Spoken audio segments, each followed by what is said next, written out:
ได้เวลาถ่ายวันนบีออนท็อปกันนะคะวนเวียนกลับมาอยู่ที่สถานีรถไฟลำปาง เราเมาก่อนไม่ได้เหรอ เมาเรื่องอะไรล่ะ เรื่องอะไรล่ะเรื่องอะไรล่ะ เรื่องอะไร เรื่องอะไร ไม่งั้นไปมา ใช่ใช่ นี่เลย น้องสาวเมาเรื่องอะไร แล้วตาแล้วในนี้อย่างเรื่องอะไรตายนี่คือแบบจะให้พูดหรอ ไม่ พูดหรอ ไอ้นี่จะให้พูดเหรออีนี่หยุดพูดเรื่องรายการหยุดก่อนเลยหยุดฟัง นี่ถามว่าคือแล้วจริงๆนี่สุดค่ะ กำลังพูดเรื่องรายการวานาบีอยู่ดีๆนู่นนี่นั่นวนกลับมา ไม่ค่ะเมาไปแล้วค่ะ เดินมาถึงที่หลัง เอาจริงนะ มาไม่ทันช่วงแรกค่ะเล่าใหม่ได้ไหม เพราะฉันรอหล่อนวางสายตั้งนานน่ะไม่หล่อนก็ไม่วางสายตอนฉันอยู่แล้วเดินมาวางตอนที่ฉันไปเข้าห้อง แล้วกูจะถามแล้วโชคดีแม่ถามก่อนกูเลยดูไม่ขี้มากกูเลยดูแบบว่าเฮ้ยเดี๋ยวตามข้อมูลไป เฮ้ยตรงนี้ต้องไหนย่า เฮ้ยเปลี่ยนเรื่องเลย สถานีรถไฟลำปางค่ะ จริงๆเราเคยมาแล้วทีหนึ่งเมื่อนานมากแล้ว แต่ก็วนกลับมาถ่ายทีเอาเป็นโลเคชั่นถ่ายวันนาบี โดยคอนเซปต์ถ่ายวันนี้รอบนี้ก็คือเป็น mix and match ร้านนาประยุกต์ก็คือแบบให้มีกลิ่นเสื้อผ้าแบบทางเหนือหน่อยอะไรเงี้ยอะไรอ่ะอันนี้คือซ้อมแล้ว มีเรื่องอะไรหรือเปล่า หน้ามึงอะตอนเนี้ยตื่นกว่าตอนที่กูตกท่ออีก ผิดปกติเลยกะผิดปกติเลยเหรอ ไปค่ะวันนาบีออนท็อปกันค่ะ จริงๆมีเรื่องเมาหนึ่งเรื่องนะ เอาได้สิมันมีเวลา เขาฝากมาแก้ข่าว ว่า เขาบอกว่าเขายังไม่ได้เลิกกับแฟนนะ ที่เขาทำบุญบ่อยๆอ่ะมีแฟนคลับแคปมาว่าเหมือนแบบมาเมนในนู่นนี่ว่าพี่มิวเอ้ยพี่นมพี่นมเข้าวัดบ่อยจังเดี๋ยวนี้ทำไมเลิกกับแฟนแล้วหรอ อ๋อเขาก็เลยยังไง เขาบอกเขายังไม่ได้เลิก อยากเสริมบุญบารมีในเรื่องความรัก ไม่ได้เลิกเพราะเขาไม่ได้คบกันตั้งแต่แรก เขาไม่ได้อยากแก้ข่าวด้วยตัวนี้เขาอยากแก้เคล็ดด้วยดูว่ามันแบบมีอะไรจะราบรื่น อย่าเพิ่งเข้าแก้เคล็ดเลยให้น้องสาวแก้เคล็ดที่ตกลางเมื่อกี้ก่อน มาตกหลุมรักบ่อยจังอะมาลำปางหรือว่าเป็นสัญญาณอะไรนะ เอ้ย สัญญาณทิพย์มั้ง หล่อ ที่เป็นของมาเมื่อกี้คือได้เลยเหรอเร็วจ้า เสกแล้วเสกแล้ว ไม่ได้ขอให้เจอใหม่แต่ขอให้มั่นคง เฮ้ย ใครแต่อยากเป็นคนไม่ดี โจรไงอย่าเป็นคนไม่ดี พี่จ่าชีพไง โจรไง ไม่ได้เป็นวันทองนะ แต่เป็นวันเลย ฮะ วันเผา เป็นวันโกนเป็นวันเผาเป็นวันโกน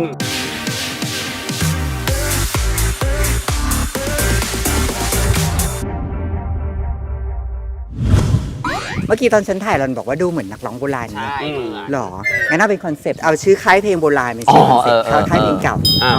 ค่ะคอนเซปต์ในการถ่ายวันดีของดิฉันนะคะรถไฟโดนค่ะ แล้วไปชนแล้วเป็นศิลปินในค่ายชื่อวงหมากกระจาย หมอกกระจาย เหรอ มากกระจาย เฮ้ยได้อ่ะ รถไฟโดนนักขึ้นคอนเสิร์ตเดียวอะโลกโดนไหนขึ้นไปเลยค่ะคอนเสิร์ตเดียวค่ะ หรอ คนปีนดูบนต้นไม้นะ แต่ คะ ถ้า โอ้โหยังไง แต่อันนี้ฉันแค่คนเดียวอันนั้นเป็นโลกดนตรีนะแต่ถ้าเราทุกคนรวมกันอ่ะจะเป็นอีกคอนเสิร์ตหนึ่งนะลานเพลินเจ็ด หุยเจ็ด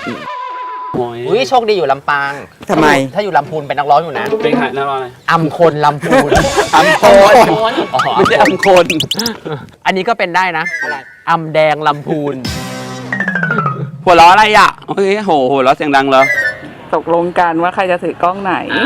แล้ว นี่ก็เลยบอกอยู่ตรงนี้ละกันจะได้ด่าไปด้วย แค่นี้ก็เลยหัวเราะมีความสุขแล้ว มีความ มันใช่เรื่องนี้หรอหรือมันช่วงนี้มันแฮปปี้หรือเปล่า มีความรักน่าหัวเราะง่ายจังบ่า เลยกะ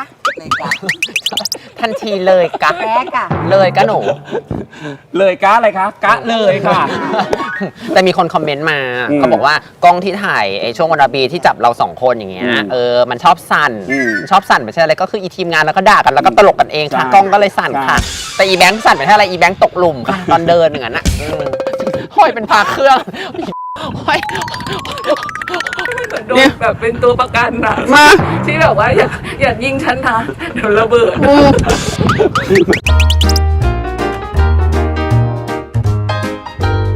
เธอตรงนั้นน่ะเขามีป้ายเขียนไว้ ว่า คันที่ 8 คันที่ 7เขาเอาไว้บอกน่าจะไปบอกว่าโบกี้ อืม เท่าไหร่อะไรเงี้ยแต่ว่าตรงเนี้ยไม่ใช่นะ ตรงนั้นคันที่ 7 ตรงนั้นคันที่ 8 ตรงนี้คันที่ ไปดูโบแก่หน่อยโบกี้ โบแก่โบแก่ มีโบกี้แล้วมีโบแก่ด้วย มึงว่าชาญกับพี่ก๊อฟใครชรากว่ากันวะ ไม่ต้องเขียนนะก๊อฟชราที่1ก๊อฟชราที่2ไม่ต้องเป็นชาญหรอกหรือว่าเขาชื่อผู้ชายเขาชื่อชาญวะเป็นชาญหมากนะมึง ไม่แต่ว่าวันนี้มาลำปางอ่ะบ้านอีเนอยู่ลำปาง พ่ออีเนเขาเตือนบอกว่าที่ลำปางอ่ะหนาวมากแล้วปุ๊บนั่งเครื่องบินมาแล้วก็กัปตันเขาประกาศว่าตอนนี้ลำปางอุณหภูมิ17 องศานี่ก็เฮ้ยพอลงมาแล้วอากาศมันก็เย็นๆนี่ก็เลยแบบถามพี่ปอนว่าตอนเที่ยงมันจะยัง17 องค์อยู่ปะวะพี่ปอนแบบองค์อะไรอ่ะกูแบบพระมั้ง17 องค์พระมึงใส่บาตรกันเมื่อยมือเลยนะ17 องค์อ่ะ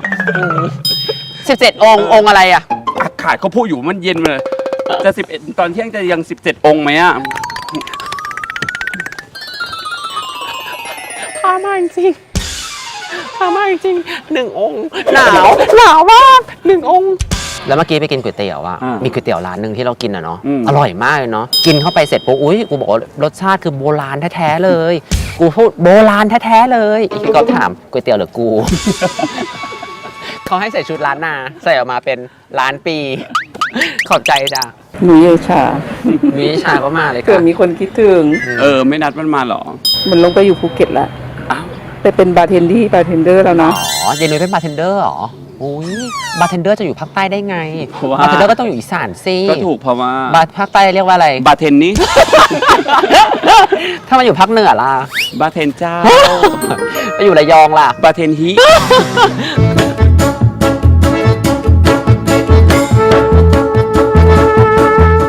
สมวิญญาณเป็นฟิลนักร้องนะคะว่าจะถ่ายด้วยสายตาของโบกี้ไลออนนะคะออกมาเป็นคนเดินถามเลยค่ะเมื่อกี้ถามว่าโบกี้ไรเนี่ยคอนเซปต์ของดิฉันโบกี้ไรเนี่ย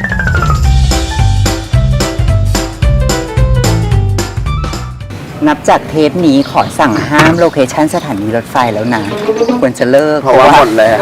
เยอะแล้วมันเยอะแบบบ่อยมากเราไปเป็นสถานีรถน้ำแล้วพี่กอล์ฟเขาไม่ได้ชอบสถานีรถไฟเขาชอบสถานีรถไฟเขาจะได้ดูอ่อนลงอันนั้นให้พบแพทย์ส่วนถ้าสถานีรถน้ำภาพจะไม่ต้องถ่ายเต็มตัวถ่ายแค่นี้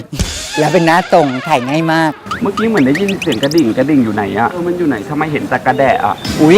ดีนะที่หันหน้าไปทางนู้นค่อยใจชื้นขึ้นหน่อยตอนที่ไปกับพี่ฮายที่ตลาดล้มหุบนะก็ถ่ายวันเดียวกับรถไฟเยอะมากเดี๋ยวฉันถ่ายกับหัวข้างหน้านี้ดีกว่าหัวรถไฟเหรอตรงกลางหัวยืนตรงกลางหัวเลย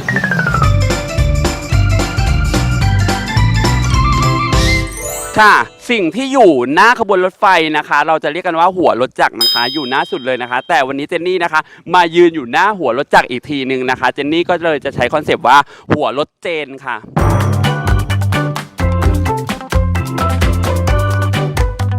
นั่งช่วยกัน2 คนอ่ะพี่มือบอกว่าเหมือนเป็นดูโอเลยเขามีนิวจิ๋วอันนี้ไม่ใช่นิวแน่นอนต้องเป็นโอแน่นอนกูไม่ใช่จิ๋วแน่นอนกูต้องเป็นเบลเลอร์เราชื่อว่าวงโอเบลเลอร์ฟังดูเป็นอินเตอร์ได้อยู่นะฟังโดยอินเตอร์โอเบลเลอร์หล่อมากเป็นการมิกแอนแมทระหว่างชายแท้กับเก้งลุก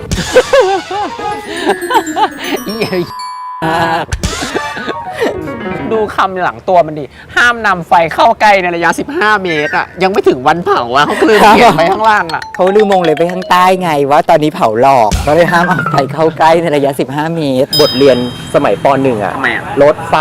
มีด้วยหรอใช่ไม่ทันหรอไม่ทันไม่ทันหนูมันต้องเป็นฉันเรียนมานีมานะฉันเรียนมานีมาไม่มีรถไฟมาแก้วก้ามาแก้วก้ารุ่นฉันยังขี่ม้าอยู่เลยฉันเรียนมานีมาเขาพูดถึงเรียนหนังสือค่ะก็ใช่ไงเจ้าแก่ไงไม่ได้เรียนหรออยู่ในมานีแม่รุ่นหนุ่มเจ้าแก่เขาไม่ได้อยู่ในหนังสือค่ะเจ้าแก่ที่อยู่ตรงนี้ค่ะอันนี้ไม่ได้เจ้าแก่ค่ะพี่เจ๊แก่ค่ะแต่เขาก็ท่องสมัยกับเขาท่องเขาบอกว่ามานีมีรูปิติมีงูปิติเอางูมาลงรูมานีแป๊บนึงอันนี้อ่านจากเล่มไหนก่อนคนละเล่มหรอไม่คิดว่าไม่ใช่เรียนป .1 แล้วแหละวัชระมีงูหรือถ้ารถไฟชนกันเขาต้องเรียกสับรางใช่ไหมใช่แต่ถ้ารถไฟชนเจนเขาต้องเรียกอะไรสับเลยค่ะเรียกสับเลยค่ะมาเก็บคนมีความรักนะไม่ได้แค่หัวเราะเก่งนะมึงด่าเก่งขึ้นด้วยค่ะพูดเลยค่ะไหนแล้วด่าเก่งขึ้นด้วยเขาซึ่งหน้าสิอะด่าเขาซึ่งหน้าด่ามาสิอ่ะ อย่างนี้ละกันวันเดบีเทปเนี้ยเปลี่ยนคอนเซปต์เรา3คนเนี่ยอยู่ทีมเดียวกัน เดือดย่อ อีมิวอยู่อีกทีมหนึ่ง คนเดียวเรียกทีมด้วยเหรอ ก็ทีมมึงไง ทีมไง นี่เป็นคนเช็ดพื้น อันนี้เป็นคนเช็ดไม้ เริ่มเลย1 คะแนนทีมเทยนำทีมมิวค่ะ ว้ายโดนลุมแบบนี้ไม่น่าจะใช่นครลำปางธรรมดาแล้วล่ะ ทำไม จะเป็น น่าจะเป็นนครลำปางตายแล้วมั้ง 2 คะแนน ทีมมิวมาสิ เอฟนายสถานีแล้วมีสถานะไหม อุ้ย เดี๋ยวโทษถามก่อนว่าไม่เก็บโทรศัพท์ไว้ไหนนะ เก็บโทรศัพท์ไว้ไหนนะ ตกใจเหรอ แล้วข้างสะโพกมีเก็บอะไรไว้อีกป่ะ2 ข้างมีเก็บอะไรไว้เปล่ารถไฟชนสะโพกมึงรถไฟบุกนะ หน้ารถไฟยู่นะเอาดี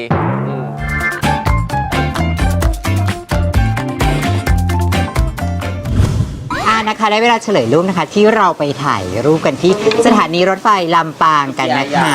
ตอนนั้นเป็นคอนเซปต์อะไรนะล้านนาไม่กันแมทมาดูกันนะคะเป็นอย่างไรบ้างเริ่มที่รูปแรก ดูที่ ค่ะ ตัวมันดีอ่ะ โอ้ลุยจุมดีอ่ะ เหมือนพวกเพลงลูกทุ่งเลย อีกข้างบนเปรี้ยวมากเลยอะ อ๋ออีเมนเน็ตใช่ไหมแคนเบอรี่ใช่เปรี้ยวอีเมนเน็ตอะ ลูกพี่สาวที่สวย แล้วบอกว่าเปรี้ยวมากหรือว่าลูกเปรี้ยวมากไม่ใช่แคนเบอรี่ แคนเบอรี่มันเปรี้ยวขนาดนี้เลยเหรอ เปรี้ยวมากอ่า มึงควร ใส่แคนเบอรี่หน่อย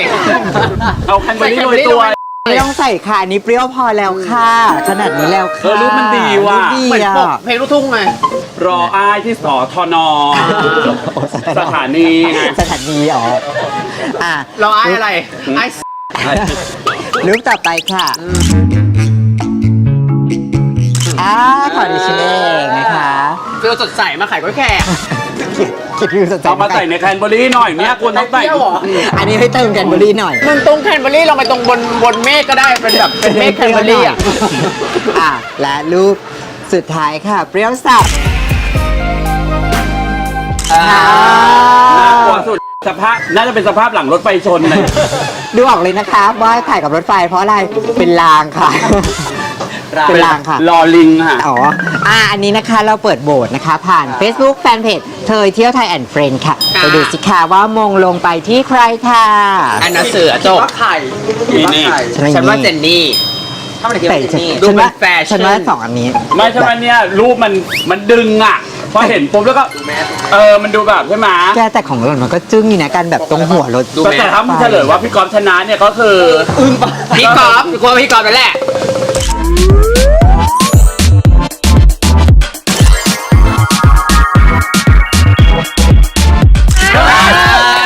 กูชนะเหรอ เป็นแฟชั่น ใช่ คนน่าชอบหัวรถไฟอ่ะ เหรอ ไม่ได้ดูผ่านๆดูกลืนอ๋อรถไฟสวยจบ งั้นกูเปลี่ยนชื่อคอนเซปต์นะ เป็นไม่เห็นหัวกูเลย เพราะว่าอะไรชอบแต่หัวรถไฟร ร อ ถไฟ ไว้ สวยนะ ก็สวยมาก รถไฟสวย ไม่ได้เกี่ยวกับกูเลยหรออุ้ยขอบคุณนะคะขอบคุณที่โหวตให้เจนนี่ชนะนะคะก็ แต่ว่าอันนี้เป็นรูปก่อนเกิดเหตุนะ เพราะว่าหลังเกิดเหตุก็คือรถไฟวิ่งมาแล้วก็ ไม่เสียแรงที่จะใช้เอฟไปหาแว่นตาอยู่ 45 นาที แต่ว่าบอกเอฟ บอกยี่ห้อผิด แล้วไปหานานมากลงมาใส่2 ครั้งจบ ขอบคุณเอฟด้วยนะคะ ขอบคุณค่ะ เผยเที่ยวไทย